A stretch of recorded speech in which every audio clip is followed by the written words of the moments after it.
I have Joe Hendry with me here, Impact Wrestling Digital Media Champion. Get into talking about the title win, what's next for you, but I'll stay on that point. One of the last times we spoke, you were with Ring of Honor. You were kind of stuck over there because of everything that happened. Now you have a bigger, prominent role with Impact Wrestling. Uh, I know you worked out your visa issues, but have you considered moving over here? Like, what's sort of your plan to, stay as involved with Impact as much as you can, and I guess stay put where you're at. You obviously built a home there, so. Yeah, I mean, I think the awesome thing about that situation is there's flexibility from both parties. So the way it works is when I need to be there more, I'll be there more. When there's time for me to be at home, I'll be at home. So feeling very fortunate and blessed to be with a company that's kind of allowing me to do that. So as you say, I do have a home here. I've got my dog here. I've got like a training school here as well. So having the flexibility to keep that going, and obviously like be with the family over here is awesome as well. So yeah, it's been a long road. COVID was a big challenge. I had to completely reinvent myself. I reinvented my physique, my whole look, my character. I throughout every single one of my old moves, just reinvented everything, and just had to took some big risks to get the visa done and stuff like that, in terms of like the time and the investment that it takes. But thankfully it paid off. We got the deal done with Impact, and yeah, I couldn't be happier. I'm in my doing my dream job in my dream company. So not many people can get to say that, so I'm feeling very fortunate. Yeah, there's definitely a lot that's changed.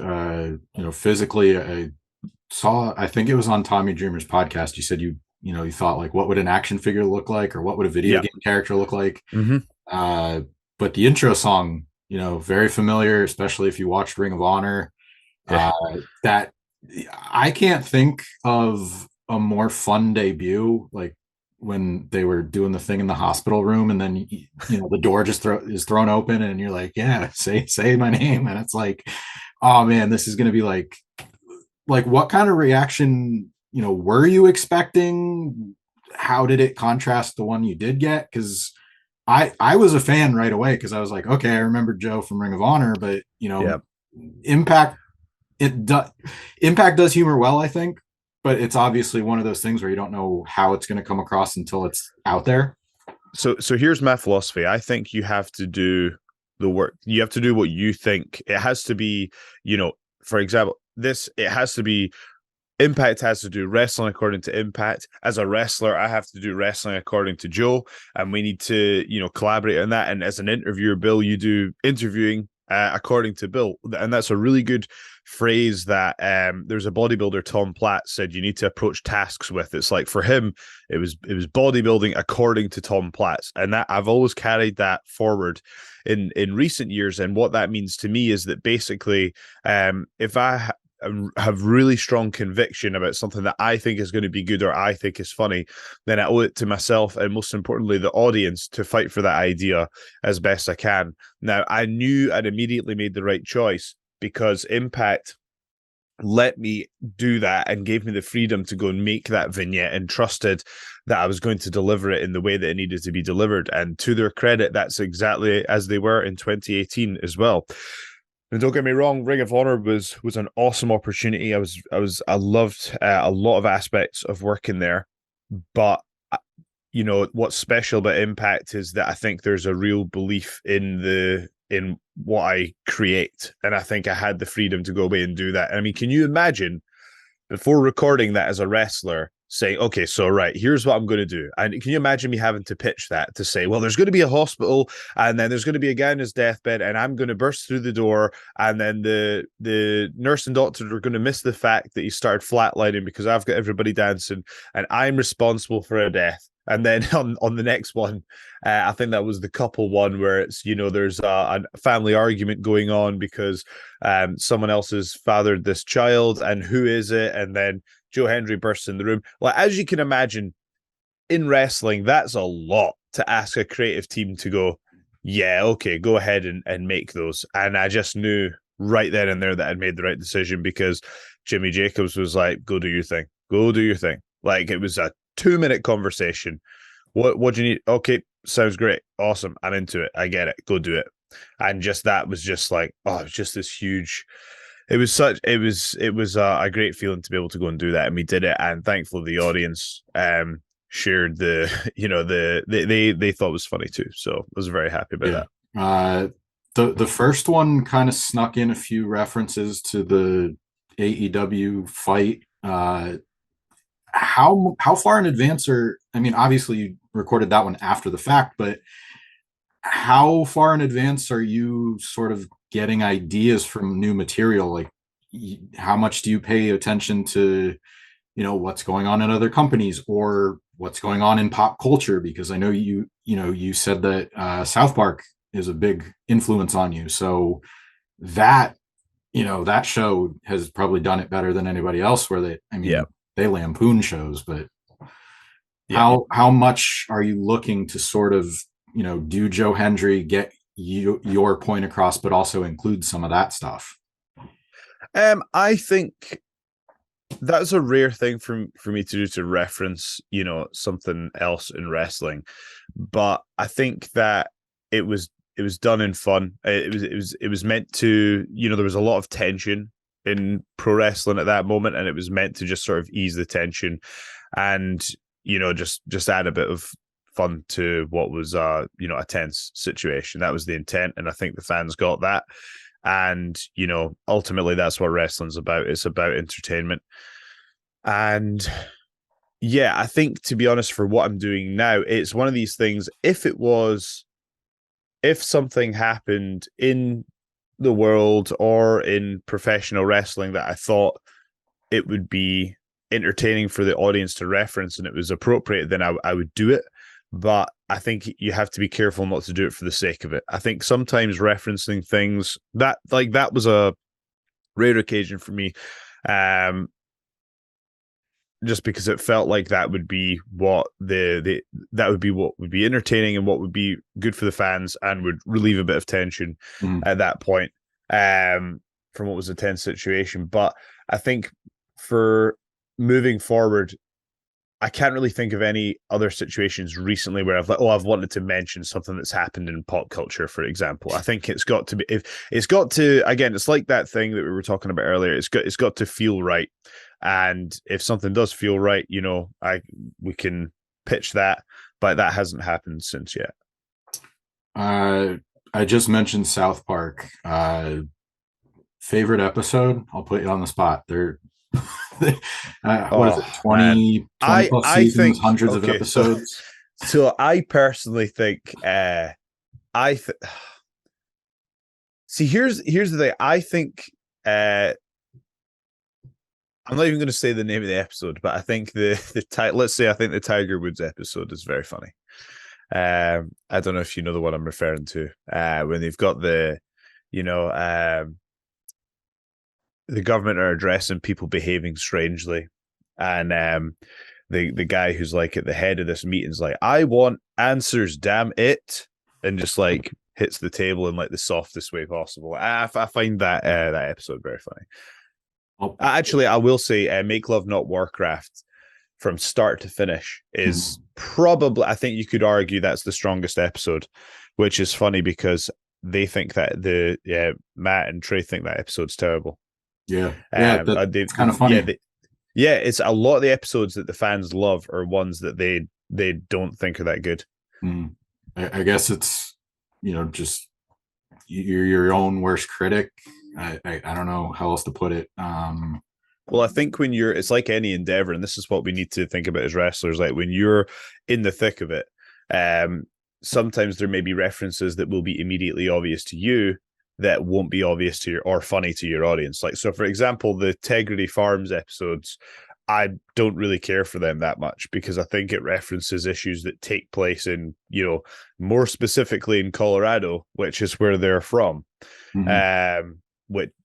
So I think people who are, especially internationally, like might not get the jokes quite as much. So yeah, Yeah. I think it's a difficult thing to be able to not only do what you think is funny, but also try and make entertainment for the audience. I will say I don't remember the name of the episode either, but the Ninja Star one where Butters gets the Ninja Star in the eye when they're all playing like It's fun times with weapons. yeah, that Oh, one. I remember the name of the episode I like. I'm just not going to say it in a podcast. I just couldn't remember it. I know you're trying to avoid it on purpose, but Yeah, I would say that one or Scott Tenorman Must Die. I mean yeah. that's Oh, the yeah. ultimate revenge story. Mhm. Scott Tenorman Must Die is the real turning point of South Park when it goes from fart jokes to something a Devious. little bit more clever. Yeah, genius would be a good word.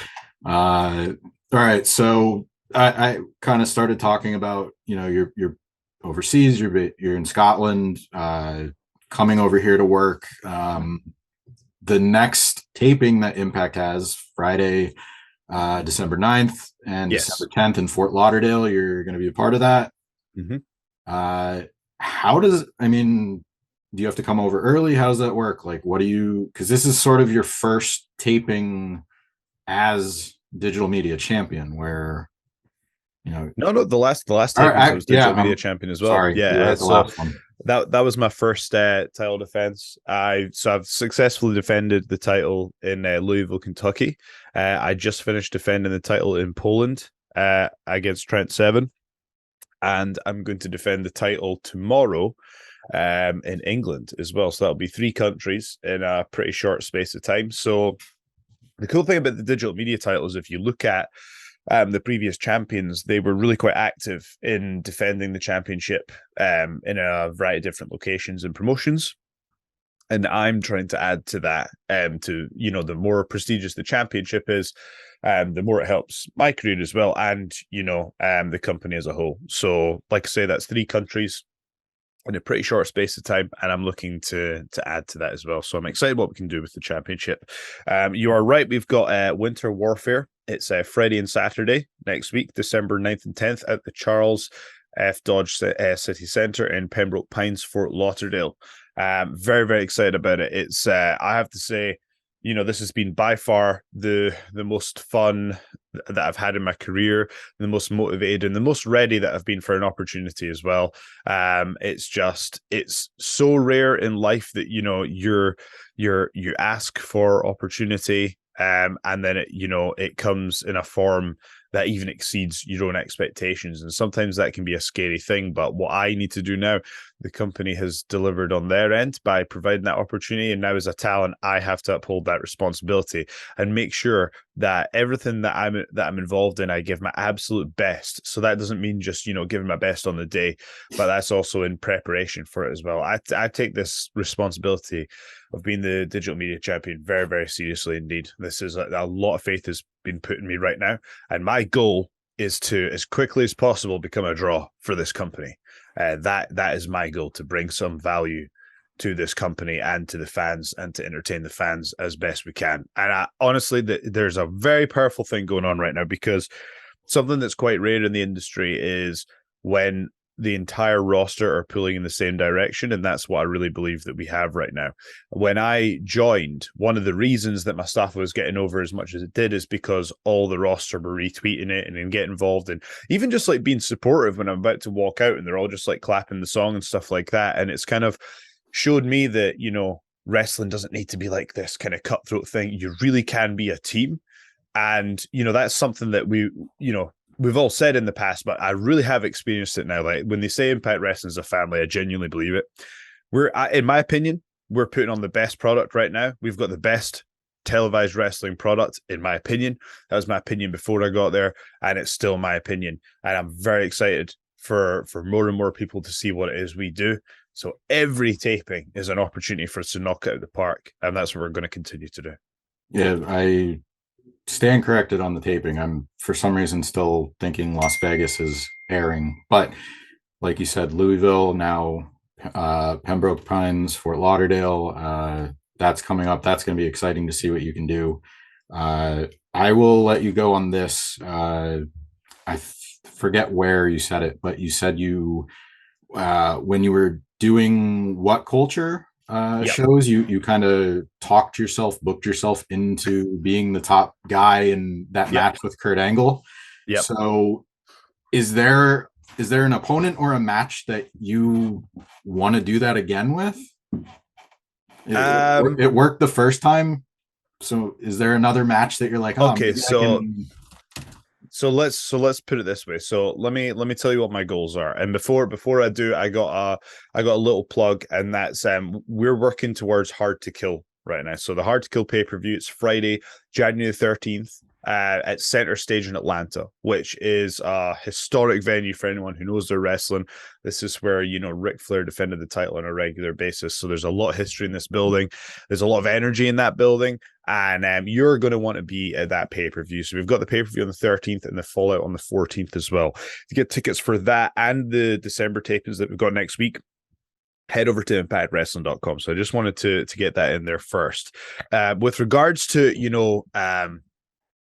making matches and things like that, well, the beauty of this is I'm the champion. So it's up to other people to call me out right now. But what I will say, I've been saying this in a few interviews, is what I used to do is go, oh, well, I'll do this by this date and I'll headline this by that date. And I just don't do it anymore, because part of me is like, I think the more that you look too far forward into the future, you're not like focusing on what you're doing right now and taking care of the responsibilities that need to be taken care of right now. And my job right now is to every day take a step closer to being a draw for this company, but you need big opponents to do that. So I'm going to mention 3 people right now. So one of the reasons, probably the reason I went to Impact Wrestling, is because Scott D'Amore did an interview with a British newspaper, and this was a few years ago before either of these people were the Impact Wrestling World Champion. And they said to him, who do you think could be a future world champion?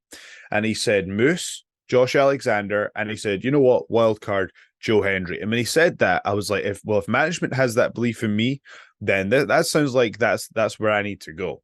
So I never forgot that, and I told Scott that, like, when we initially started talking again. But those 2 names, they've both became world champion. So I need to prove myself against both Josh Alexander, who's the champion, and Moose as well, who's a former champion. I'm going to mention one more as well, and that's Bully Ray, because I remember Chris Jericho did an interview where he's talking about his interactions with The Rock, and he's like, I'm the only guy that could go toe to toe with The Rock on the mic. And I think, moving forward a generation, Bully Ray is a legend in our locker room, and I feel like I'm the one that can go toe to toe with him on the mic. I think if me and Bully Ray lock horns, that's going to be great for the fans, and selfishly, it's going to be great for my career as well. So those would be the names I'd throw out there. I like it a lot to pay attention to in the next few weeks and months. So, well, that's just my thoughts, by the way. That's just I'm just me saying, being like, armchair booker, you know what? Wish it into existence. I don't know whether you do it or I do it or anybody that watches this does it. It'll just be interesting to see how it shakes out. But first and foremost, Fort Lauderdale Impact Wrestling next weekend. Thanks for your time. It was good catching up with you, and I again look forward to seeing what you have up next. Thanks, Bill. Always appreciate it. Thank you.